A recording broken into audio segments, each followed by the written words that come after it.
ভিতৰটো মাজে মাজে 5 টাকা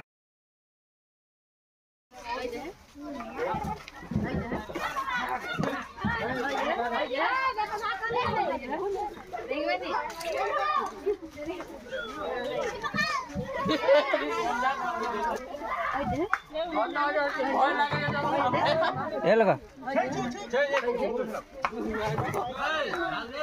कुकुरा हाफ कुकुरा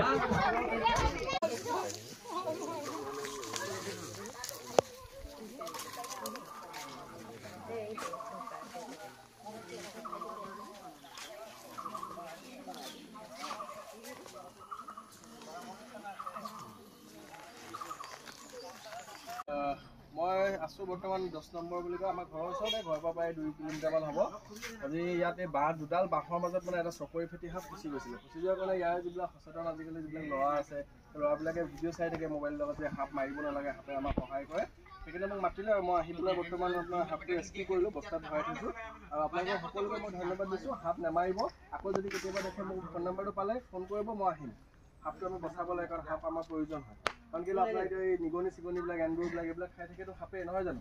আৰু ইও তেনেকৈ কিছুমান বস্তু খাই থাকে নিগনি চিগনি। আৰু আপোনালোকে হাঁহ গঁৰাল বা কুকুৰা গঁৰাল এতিয়া যেতিয়া সোমাব খুব সাৱধানে সোমাব। ডাইৰেক্ট গৈ পেলাই বাঁহটোত আপুনি হাত দি নিদিব, হয়তো চকৰি ফেটি সাপ তাত কণী খাই থাকিব পাৰে। সেইকাৰণে আপোনালোকক কিন্তু মই ধন্যবাদ পুনৰবাৰ দিছোঁ। আপোনালোকে সাপটো ইমান দেৰিকৈ চাই থাকিলে পুৱা 10 বজাৰ পৰা মই অহালৈকে, কিন্তু সাপটো যে নামাৰিলে তাৰ কাৰণে আপোনালোকক মই ধন্যবাদ দিছোঁ। আকৌ মাতিব কেতিয়াবা সাপ ওলালে দেই।